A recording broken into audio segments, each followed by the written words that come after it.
Hi, the SI meteorologist Paul Dorian here on Wednesday afternoon, January 23rd.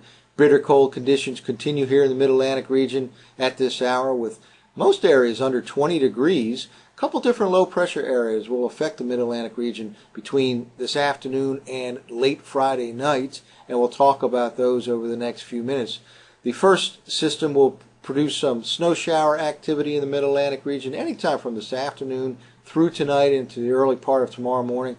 Greatest chance of an inch or two from this first system will be across northern Virginia, northern Maryland, and the D.C. region late tonight into early tomorrow. But pretty much anywhere, including the Philly and New York City metro regions, can get some snow showers that could cause a quick coating. Any place that does see snow over the next 12 hours or so, road conditions can quickly slicken up because of the cold conditions we've had and the frozen ground. Certainly any snow that falls can accumulate in a hurry.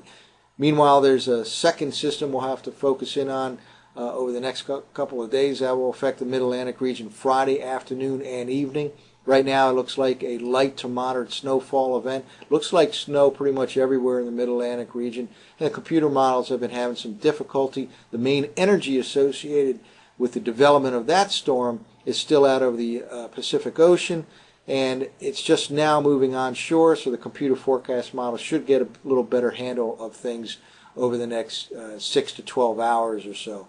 Well, let's first start off by looking at the latest 500 millibar chart. This is the middle part of the atmosphere, about 18,000 feet up, crucial part of the atmosphere where the jet streaks exist and these upper level short waves that have a crucial role in the formation of surface low pressure areas. One such short wave is situated over south central Canada. This is associated with that Great Lakes low pressure area that will be diving to the south and east over the next 12 or 24 hours. Again, snow showers can break out pretty much any time this afternoon and continue tonight into the early part of tomorrow. Again, the greatest threat for an inch or two will be across northern Virginia, northern Maryland, and D.C. late tonight into early tomorrow. But there can be a coating anywhere in the Mid-Atlantic from Philly and New York City on down south. Meanwhile, farther to the west, here's that upper level system that is going to be crucial in the Friday afternoon, Friday evening snowfall event here in the Mid-Atlantic region. Again, this is just now moving onshore.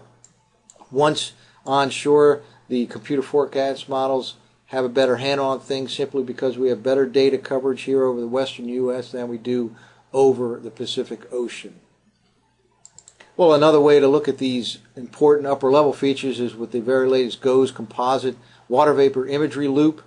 There's a wide area of moisture here along the west coast. A lot of moist air riding up from the south to the north. This is all associated with that upper level feature just off the west coast of the U.S. Meanwhile, a little bit of enhancement here in the moisture, some blues showing up here in the Ohio Valley. That's associated with that Great Lakes Clipper system that will be diving to the south and east over the next 12 to 24 hours.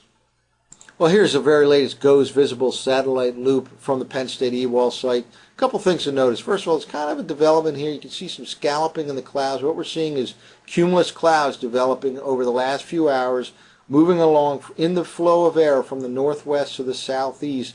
Some snow flurry activity starting to develop here in southeastern PA.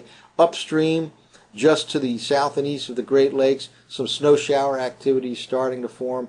You can kind of see the Finger Lakes here in the southern part of New York State here, where there's snow cover surrounding it and some bands of snow moving in off of Lake Ontario. This will kind of enhance over the next few hours with some snow showers moving in, and especially overnight tonight, we'll see an enhancement of the snow shower activity when that Great Lakes energy moves into the Mid-Atlantic region.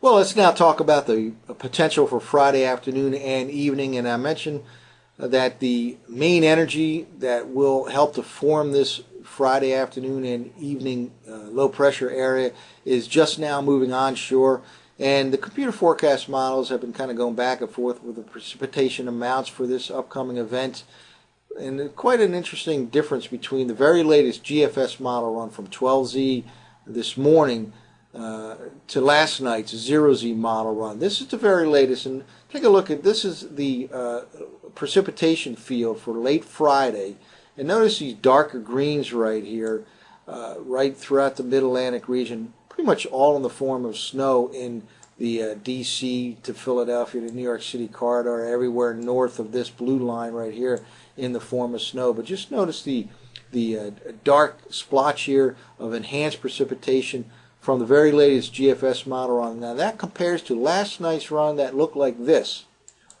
Quite a different story here. In other words, the very latest GFS model run is amping up this system for Friday afternoon, and I believe that's as a result of having a better handle on the energy that's now moving ashore from off the eastern Pacific Ocean. Again, the very latest GFS model run has this kind of a precipitation field versus last night's run that showed something like this, no dark greens in and around the Mid-Atlantic region.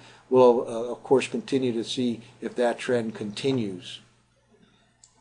Well, the GFS model is not the only model that is kind of amping things up a little bit. This is a Canadian model. Again, we'll take a look at the precipitation output from the very latest Canadian model, CMC model run from 12Z today. Compare that to last night's. This is not quite as dramatic as a GFS change, but nonetheless it amps things up a little bit. Here's the precipitation field. Take a look at the blues here that are showing up. Again, this is the very latest, and now we'll kind of compare that to last night's model run. And here we go. This is last night's. Again, not nearly as visible of a difference compared to the GFS change from this morning to last night, but here is the very latest, and notice the blues come a little bit farther in the southern part of Pennsylvania versus last night's run. So both the Canadian model and the GFS model run are amping things up a little bit for the Friday system, as we see right here, and we'll continue to monitor this, of course, at the siweather.com over the next couple of days. So again, two different systems over the next couple of days. Some snow shower activity in the Mid-Atlantic region this afternoon, tonight, and into the early part of Thursday, and then what appears to be a light to moderate snowfall event Friday afternoon and Friday evening, and more on that as the week progresses. That's it for now for the siweather.com. I'm meteorologist Paul Dorian.